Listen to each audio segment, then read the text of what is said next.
தெய்வீக கதைகள். பாத காணிக்கை. மன்னர் தலைமையில் சபை கூடிய போது நீதி கேட்டு 2 பெண்கள் வந்தனர். ஒரே குழந்தையை இது என் குழந்தை என இருவரும் உரிமை கொண்டாடினார். ஒருத்திதானே குழந்தைக்கு தாயாக இருக்க முடியும். இந்த வழக்கில் நல்ல தீர்ப்பளிக்க வேண்டுமென மன்னர் மனதிற்குள் கடவுளை பிரார்த்தித்தார். இந்த குழந்தை என்னுடையது என இருவரும் அழுதனர். குழந்தைக்கு ஒரு தாய்தானே இருக்க முடியும். ஆனால் இருவருமே உரிமை கொண்டாடுவதால் குழந்தையை ஆளுக்கு பாதியாக அறுக்கப் போகிறேன் என்றார் மன்னர். ஒரு பெண் அவசரப்பட்டவளாக அப்படியே ஆகட்டும் மன்னா என தலையாட்டினாள். மற்றொரு பெண்ணோ அழுதபடியே வேண்டாம், என் குழந்தை எங்கு இருந்தாலும் உயிருடன் இருக்கட்டும், அதனால் எனக்கு தர வேண்டாம் என்றாள்.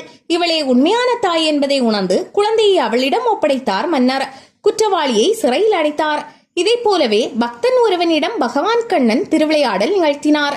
ஏன் தெரியுமா? பாண்டவர்களில் ஒருவனான அர்ஜுனன் தானே சிறந்த பக்தன் என ஆணவம் கொண்டிருந்தான். கண்ணனுக்கு என்னை விட நெருக்கமானவர் யாரும் கிடையாது, என் உடம்பில் உள்ள ஒரு உறுப்பை கேட்டாலும் கண்ணனுக்காக கொடுப்பேன் என பெருமை பேசினான். இதை கேட்டதும் கோபம் கொண்ட கண்ணன் அவனை ஒரு ஏழையின் குடிலுக்கு அழைத்து சென்றார். அங்கு சிறுவன் ஒருவனும் அவனது பெற்றோரும் இருந்தனர். கண்ணனை கண்ட அவர்கள், கண்ணா, உன்னை தரிசிக்கும் பேறு பெற்ற நாங்கள் பாக்கியசாலிகள். ஆனால் காணிக்கையாக தர உயர்ந்த பொருள் எங்களிடம் எதுவும் இல்லையே. இருந்தாலும் இங்குள்ள ஏதாவது ஒன்று கேட்டால் தருகிறோம் என்றார் தந்தை. விலை மதிப்பற்ற ஒரு பொருள் இருக்கிறதே என்றான் கண்ணன். புரியவில்லையே என விழித்தார் தந்தை. இதோ இருக்கிறானே உன் மகன், இவன் விலை மதிப்பு இல்லாதவன், இவனை கொடுங்கள் என்றான் இயல்பாக. இதோ தருகிறேன் என கண்ணனின் பாதத்தில் காணிக்கையாக பெற்றோர் அர்ப்பணித்தனர். இப்படி தரக்கூடாது.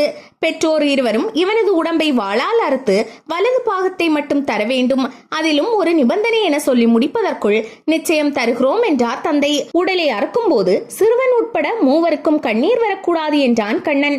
தாமதிக்காமல் உடனடியாக செயலிலும் இறங்கினார். மகனின் தலை அறுபட்ட பிறகும் பெற்றோரின் மனம் கலங்கவில்லை. ஆனால் சிறுவனின் இடக்கண்ணில் இருந்து கண்ணீர் வழிந்தது.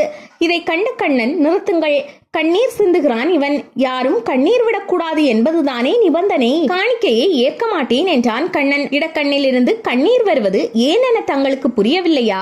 பகவானுக்கு காணிக்கையாகும் பாக்கியம் வலது பாகத்திற்கு மட்டும்தானே கிடைத்தது, தனக்கு அதில் பங்கு இல்லையே என இடப்பாகம் வருந்துகிறது என்றார் தந்தை. இத்துடன் திருவிளையாடலை நிறுத்தி கொண்டு கண்ணன் அமைதியானான். இதை பார்த்த அர்ஜுனன், பேச்சளவில் இருக்கும் நான் எங்கே, உண்மையான இந்த பக்தர்கள் எங்கே, இவர்களின் பக்திக்கு முன் அற்பமாகி விட்டேனே என வருந்தினான் அர்ஜுனன்.